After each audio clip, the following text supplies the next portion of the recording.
Hallo Mixing-Freunde, herzlich willkommen zurück zur Bastis Bassstunde. Nachdem ich in letzter Zeit immer wieder Fragen zum Thema Behringer Wing erreicht habe, habe ich mir jetzt was ganz Besonderes überlegt und habe gedacht, ich mache einfach mal 5 Folgen, die sich nur speziell mit dem Thema Behringer Wing befassen. Ich zeige euch, wie man routet, wie man mixt, wie man finalisieren kann, was die einzelnen Plugins so machen und so weiter und so fort. Und dafür möchte ich euch die nächsten 5 Episoden Bastis Bassstunde ans Herz legen. Jeden, der das interessiert oder der sich gern eine Wing zulegen möchte, aber weiß noch nicht ganz genau, hey, was kann das Ding eigentlich oder ist das für meine Ansprüche, genügt die für meine Ansprüche, der kann die nächsten 5 Episoden mitverfolgen und hat dann einfach einen besseren Eindruck zu dem Mischpult. Speziell, um euch das heute zu zeigen, habe ich eine Einzelspuraufnahme vorbereitet. Es handelt sich dabei um eine Coverversion von Nena's Hit Any Place, Anywhere, Anytime. Gecovert von der Band Excited. Es sind 14 Einzelspuren. Wir haben Drumset, wir haben Bass, wir haben Gitarre, Keyboard und Gesang. Ganz klassisch. Und das mixe ich heute nur mit der Behringer Wing. Ich habe das im Vorfeld schon mal gemixt gehabt für die Band selbst. Ich verlinke euch das mal hier oben, dann könnt ihr euch das mal angucken. Eine Info noch vorweg, bevor wir jetzt anfangen. Ich will hier nicht zeigen, wie man irgendwas speziell mischt. Das ist eben selber überlassen, wer seinen Sound mag oder nicht. Ich möchte einfach nur zeigen, was die Wing für Möglichkeit des Mixings und Routings bietet. Bevor wir heute in der ersten Episode mit dem Routing starten, möchte ich euch natürlich noch ans Herz legen. Abonniert meinen Kanal. Da unten im Eck erscheint der Subscriber-Button. Draufklicken, Benachrichtigungen einschalten und dann verpasst ihr auf keinen Fall die nächsten 5 Folgen Mixing the Wing. Und jetzt legen wir los. So, wie angekündigt, Thema der heutigen Episode wird das Routing sein und damit starten wir jetzt. Als allererstes müssen wir jetzt unsere Sources definieren. Denn ihr seht, wenn ich jetzt einfach die SD-Karte mit den einzelnen Spuren in den Slot stecke und drücke Play, dann läuft die zwar, aber auf den Channels hier unten kommt noch gar nichts. Weil natürlich die einzelnen Channels der SD-Karte noch nicht auf die Fader geroutet sind. Dazu gehe ich jetzt als allererstes hier ins Routing. Wähle hier oben meine Winglife-Karte aus und wenn ich jetzt nochmal Play drücke und schaue mir das hier an, dann seht ihr, dass auf den einzelnen Channels jetzt was kommt. Wie gesagt, wir haben hier also 15 Channels belegt und ihr seht, auf diesen Channels kommt jetzt auch ein Signal. Da die Behringer Wing Konsole auf Sources aufbaut, muss ich diese jetzt erstmal definieren. Das heißt, ich gehe jetzt hier oben auf Sources, wähle hier meine WLive Play-Karte aus, wo die SD-Karte drin steckt und kann jetzt hier die Sources definieren. Das heißt, ich kann hier eine Farbe und ein Symbol vergeben und hier oben bei Rename kann ich auch einen Namen eingeben. Also ich mache das mal geschwind. Channel 1 ist der Kick, dann gehe ich auf Next, dann kommt die Snare Drum, Next, Tom 1, Next, Tom 2, Next, Tom 3. Dann habe ich einen leeren Channel dazwischen. Warum ich das gemacht habe, erkläre ich euch gleich. Dann kommt Overhead Left, Overhead Right, Bass, Gitarre 1, Gitarre 2. Dann haben wir noch eine Gitarre Clean. Dann haben wir Key Left, Key Right und die Vocals dann. So, jetzt ist das hier schon mal benannt. Als nächstes würde ich jetzt hergehen und würde sagen, ich lege hier mal meine Standardfarben fest. Drumset ist bei mir immer grün. Das heißt, ich mache hier schon mal alle Drumsets Channels grün. Bass ist immer rot. Die Gitarren sind blau, Keys sind türkis und Vocals sind lila. So, und jetzt wichtig, ich habe euch gerade gesagt, ich habe hier einen Empty Channel, einen Leer-Channel dazwischen angelegt. Warum ist das so wichtig? Weil ich jetzt bereits bei den Sources festlegen muss, was sind Stereo-Sources und was sind Mono-Sources. Und ich kann immer nur eine ungerade Zahl, also einen ungeraden Channel mit einem geraden Channel linken. Deswegen, ihr seht, muss ich jetzt hier auf Platz 6 muss ich einen Empty Channel einfügen. Also ich habe das quasi einfach einen leeren Track auf der SD-Karte an der Stelle platziert, auf der Spur platziert und kann dadurch jetzt die 7 und die 8 linken. Das heißt Overhead links und Overhead rechts. Gehe ich jetzt hier auf Settings, mache hier Stereo und jetzt seht ihr, diese beiden Kanäle sind zu einer Stereo Source verschmolzen. Das ist dann wichtig, weil ich möchte ja die auf einem Fader haben. Das gleiche mache ich übrigens hier unten mit Key. Key links und Key rechts. Auch hier sage ich Stereo und schon sehe ich, okay, Channel 13 und Channel 14 sind jetzt ein Stereo Channel. Jetzt kann ich, wenn ich möchte, wer das machen möchte, der kann sich jetzt hier noch Bildchen dazu machen. Ich finde das immer ganz schön. Also ich gebe der Bassdrum ein Bild, der Snare Drum ein Bild, der Tom. Genau, dann den Overheads. Ihr seht auch, wenn ihr einen Stereo-Kanal angelegt habt, dann ist ein Bild gleichzeitig für beide Overheads. Und ich müsste jetzt eigentlich auch noch den Namen hier ändern, denn er übernimmt auch den Namen für beide Kanäle. Ich brauche jetzt auch hier nochmal links und rechts schreiben, denn es ist ja jetzt ein Stereo-Kanal, ist ja klar, dass einer links und einer rechts ist. Das gleiche gilt hier unten fürs Keyboard, dann mache ich auch mal das Left raus, das ist jetzt nur noch Key. Key links, Key rechts, steht auch so hier dabei. Auch hier vergebe ich ein Bild, genauso wie für die Gitarren vergebe ich hier Bilder. Für den Bass und für die Vocals.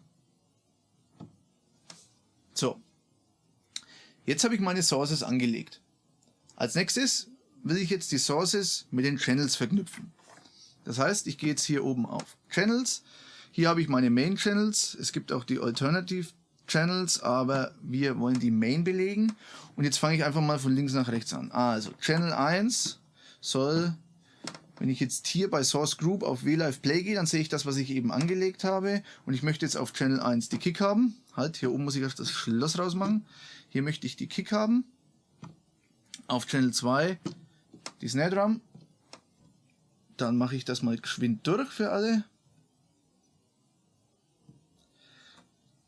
Jetzt passiert was Wichtiges, jetzt kommen wir nämlich zum Channel 6, der soll jetzt mein Overhead sein hier und wenn ich den jetzt anwähle und klicke auf Overhead, dann legt er mir hier, das sieht man recht schön, beide Einzelchannels als Stereo-Channel auf den Overhead. Also das heißt, ich habe jetzt später auf meinem Fader 6 hier unten, habe ich den Stereo-Channel 7 und 8 von der SD-Karte und das sind die beiden Overheads. So, Bass hätte ich dann gern auf der nächsten Ebene. Die nächste Ebene beginnt mit der 13. Das heißt also, ich wähle jetzt die 13 an und verlinke den Bass. Hier ist ein Fehl am Platz, hier. Dann kommen Gitarren. Dann auf die 17 möchte ich hier gern die Stereo Source Keys legen. Sieht man jetzt auch wieder hier, sind beide Kanäle angewählt, gehen beide auf diesen Fader. Ja, und auf die 18 lege ich meine Vocals. So. Und wenn ich jetzt hier reingehe und lasse das Lied laufen, dann seht ihr, das Lied fängt mit Keyboard an, deswegen hier jetzt die 17, dann seht ihr, dass jetzt auf den einzelnen Channels was kommt. Das heißt, jetzt habe ich mir quasi meine einzelnen Sources auf meine Fader geroutet. Was wir jetzt noch nicht haben, ist die Beschriftung hier oben in den Displays. Die sind alle noch leer und die haben noch alle keine Farbe hier oben an den LED-Leisten. Jetzt gibt es zwei Möglichkeiten, das noch zu befüllen. Möglichkeit A ist, ich beschrifte jetzt alles einzeln und wähle mir alles einzeln aus. Möglichkeit B, und das ist für mich die bessere Möglichkeit, ich habe ja gerade alles schon in den Sources angelegt mit Farbenbenamung und Icon und die kopiere ich mir jetzt einfach in die Channels mit rein. Dazu wähle ich mir einfach den entsprechenden Channel aus. Sehe hier auf dem Homescreen sehe ich bereits meinen Input, das ist nämlich jetzt für den Channel 1 hier der Kick. Und wenn ich jetzt hier auf dieses Symbol klicke, dann kann ich hier unten die Source auf den Channel ziehen. Ich packe das hier, das Symbol, ziehe das rüber und jetzt seht ihr, ich habe hier Kick und ich habe hier auch die Farbe grün. So, und als allerletztes möchte ich jetzt noch, dass mein Licht hier an ist. Das mache ich hier über In-Out Color und sage hier Light und dann leuchtet das auch grün. Das heißt, das zeigt uns ganz deutlich, Behringer trennt hier an der Stelle wirklich komplett das Input-Patching, die Input-Sources von den Fadern. Das heißt, ich muss mir das individuell zusammenziehen. Das ist bei Behringer ein ganz harter Cut an der Stelle zwischen Sources und Input-Channels. Gab es früher so nicht. Beim X32 zum Beispiel, da gab es Input-Channel 1, da habe ich mir einfach den entsprechenden Kanal hier auf meinen Fader gezogen und konnte dann dazu Namen vergeben, Farben festlegen, Icon festlegen etc. Jetzt mache ich das bereits im Sourcing und kann dann später auf jeden Channel mir dieses Sourcing wieder übernehmen. Ich mache das jetzt für die restlichen Channels mal schnell im Zeitraffer, da könnt ihr zugucken und dann routen wir das Ganze noch Richtung Master.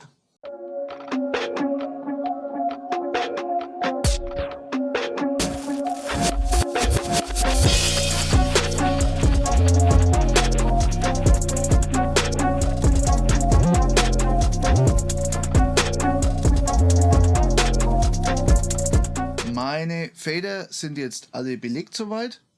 Die Icons sind da, die Lichter sind an, die Sources sind entsprechend den Fadern zugewiesen.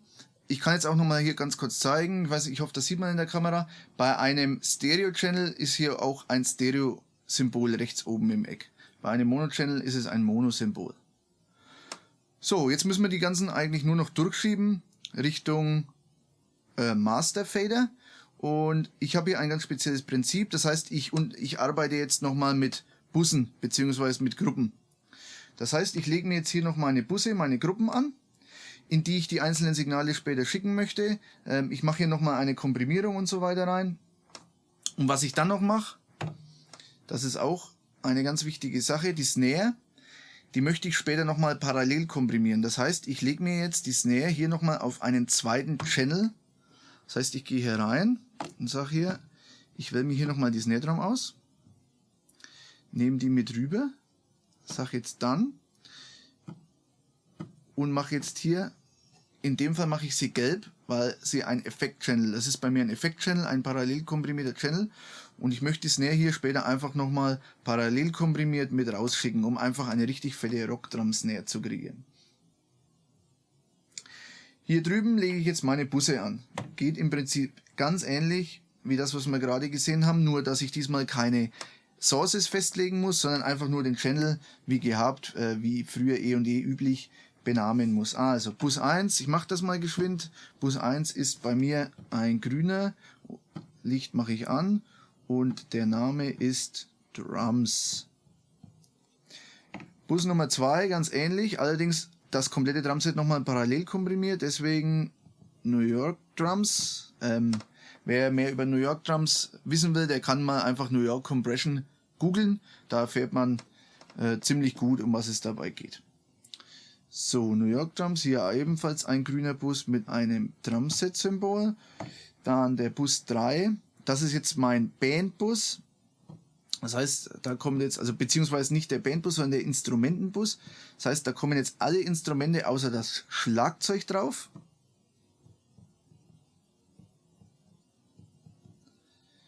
Instruments, dann haben wir noch den Bus Nummer 4 und das ist der Vocals Bus.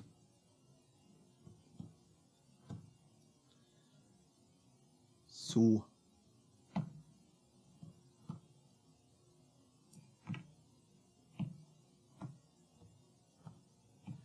Hier mache ich auch wieder das Light an. Das ist schön, wenn die LEDs hier so leuchten.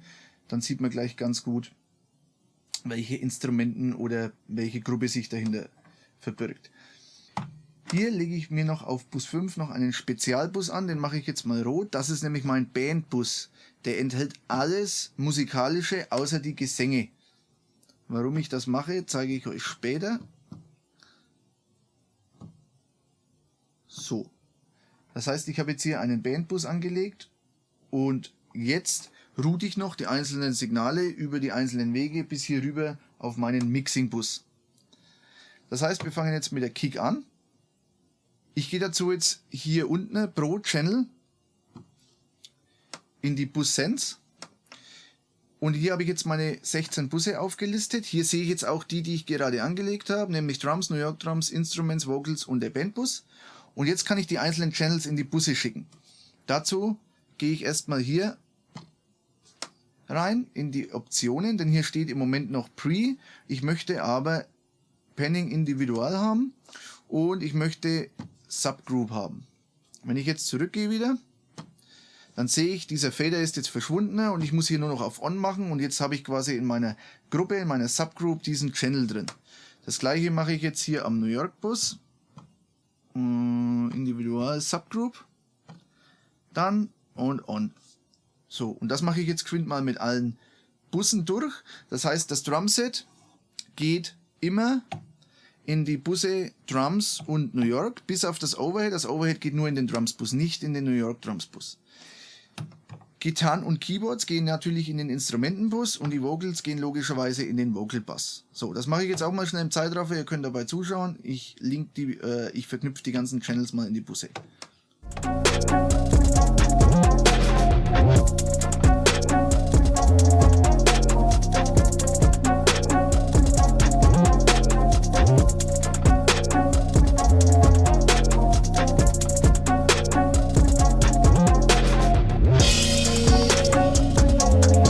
So, der eine oder andere mag jetzt natürlich sagen, wieso machst du das so umständlich, jeden Bus einzeln und so weiter. Man kann natürlich das Ganze hier auch aber über Sends on Faders machen und dann natürlich den einzelnen Bus auswählen und dann sehe ich hier natürlich, welcher Channel da reingeroutet ist. Ich wollte jetzt einfach mal den Weg übers Display zeigen.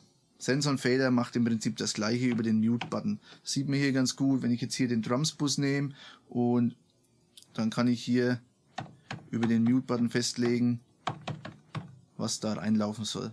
Okay, ich mache Sends on Fader wieder aus. Wenn ich jetzt hier die Busse auswähle mit dem Select, dann sehe ich im Homescreen auch, welche Channels hier reinlaufen. Sehe ich hier drüben. Zuletzt belege ich jetzt noch meinen Bandbus. In den Bandbus laufen alle Busse bis auf den Vocal-Bus. Und Wing hat ja die Möglichkeit, Bus in Bus zu mischen. Das heißt, ich kann von einem Bus in den nächsten Bus weiterschicken. Das heißt, ich wähle jetzt hier den jeweiligen Bus an, den ich in den Bandbus schicken möchte. Zum Beispiel hier Drums. Sage hier, ich schicke den in den Bandbus. Und zwar mit Post und 0 dB. Das gleiche mache ich jetzt hier mit dem New York Drums Bus und mit dem Instrumentenbus. So. Das heißt, ich schicke hier den Bus nochmal weiter in den Bandbus. Was ich jetzt zum Schluss noch tun muss, ich muss dafür sorgen, dass das Routing rein über die Busse funktioniert und nicht direkt von den Channels auf den Main-Bus geroutet ist. Und deswegen muss ich jetzt in jedem Channel den Master rausnehmen. Das sieht man jetzt hier. Hier ist gar kein Master gesetzt. Das heißt, die sind schon aus den Mastern alle rausgenommen. Jetzt schaue ich mir das Ganze noch bei den Bussen an. Man sieht jetzt hier, der Drums-Bus, der ist noch auf den Master 1 geroutet. Beziehungsweise auf den Main 1 geroutet. Das will ich aber nicht, weil ich will ihn ja über den Bandbus schicken. Das heißt, ich mache jetzt hier im Routing einfach das Direct Routing aus. Beim Vocals-Bus mache ich das nicht. Den möchte ich direkt an den Main schicken. Das heißt, auf meinen Main Master laufen jetzt quasi der Vocals-Bus und der Bandbus. Auf dem Bandbus wiederum laufen die 3 Einzelbusse, Drums, New York Drums und Instruments, und die speisen sich aus den einzelnen Input-Channels. Wenn ich jetzt die Busse hochschiebe,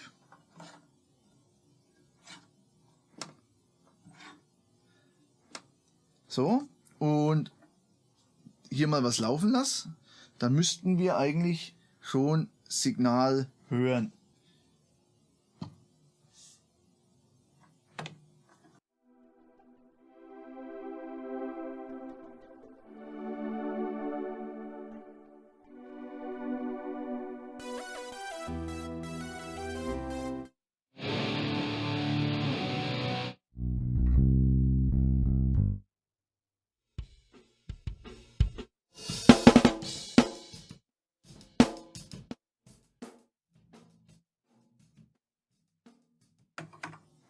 So, also ihr seht, die Signale sind jetzt alle da, die sind jetzt alle durchgeroutet über die Busse an den Mixing-Bus.